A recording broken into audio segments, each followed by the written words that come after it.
साल 2007 में दोपहर के 2:30 बजे नेलिस एयरफोर्स बेस, जिसे एरिया 2 भी कहा जाता है, वहां पर पेट्रोलिंग करने वाले जवानों ने कंट्रोल रूम में एक मैसेज भेजा। हेलो, यहाँ पर एक गाड़ी तेजी से बढ़ते हुए हमारी ओर आ रही है और लाइट भी नजर आ रही है। वहां पर पेट्रोलिंग करने वाले जवानों को लगा कि शायद कोई टूरिस्ट होंगे। अब अगर वो टूरिस्ट होंगे तो उन्हें वहां से भेजना होगा, इसलिए आर्मी ने 2 मिलिट्री व्हीकल्स को उस तरफ भेज दिया, क्योंकि उन्हें कंफर्म करना था कि वो गाड़ी की लाइट है या फिर कुछ और। पर अचानक से लाइट बंद हो गई, अंधेरा छा गया और तब वहां के सिक्योरिटी सुपरवाइजर को लगा कि कुछ तो गड़बड़ है, क्योंकि वो न्यूक्लियर स्टोरेज फैसिलिटी की जगह थी जहां पर न्यूक्लियर बॉम्ब और वेपन्स रखे जाते थे। इसीलिए सारे जवान अलर्ट हो गए थे। जब वहां पर यूनिट के कुछ जवान पहुंचे तो उन्होंने देखा कि वहां तो कुछ भी नहीं था, और इतना ही नहीं बल्कि टायर के निशान भी नहीं थे और पूरा इलाका सुनसान पड़ा हुआ था।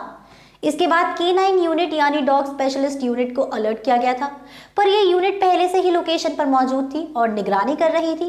तभी K9 यूनिट को न्यूक्लियर स्टोरेज फैसिलिटी के टार के पास एक जवान ने देखा कि उस यूनिट की ओर 3 अजीबोगरीब रेड लाइट आ रही है। उसने कंट्रोल रूम को ये मैसेज दिया। कंट्रोल रूम ने K9 यूनिट से बात करने की कोशिश की, पर उनके रेडियो बंद हो चुके थे। तभी दूसरे यूनिट ने कहा कि हमें तो ऐसा रेड लाइट नजर नहीं आ रहा कोई भी।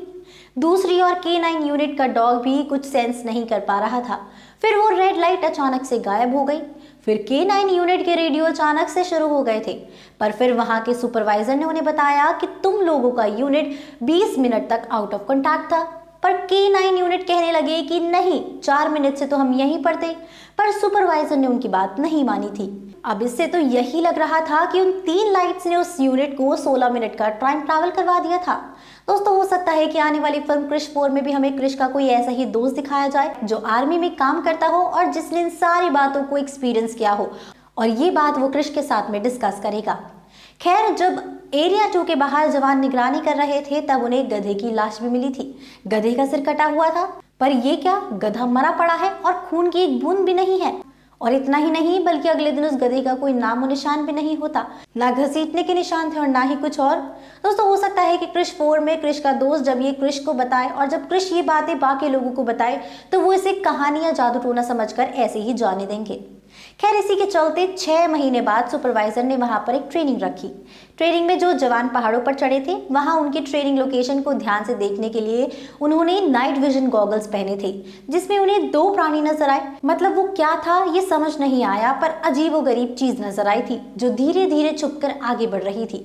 फिर जवानों ने ग्राउंड टीम को अलर्ट रहने के लिए कहा, पर उसके कुछ ही वक्त बाद वो प्राणी वहां से गायब हो गया था। अब जब एक्सपर्ट्स ने इस पर रिसर्च किया तो उन्होंने बताया कि ये कोई और नहीं बल्कि एलियंस थे। वैसे दोस्तों, क्रिश 4 में क्रिश इस बात को समझ पाए कि एलियंस कहीं ना कहीं तो इंडिया में है ही, और जिस तरह से अभी तक लोग ये समझ रहे हैं कि एलियंस इंडिया में नहीं आ सकते, शायद उन्हें इस बात से झटका लगे। तो देखते हैं दोस्तों कि अब इस फिल्म के मेकर्स हमारे लिए क्या कुछ खास, नया और अनोखा लेकर आते हैं। तो दोस्तों, इसी के साथ मैं अनुष्का त्यागी लेती हूँ आपसे इजाजत। बने रहिए और देखते रहिए बॉलीग्राज स्टूडियोज को। हमारी आज की राइटर है तृप्ति।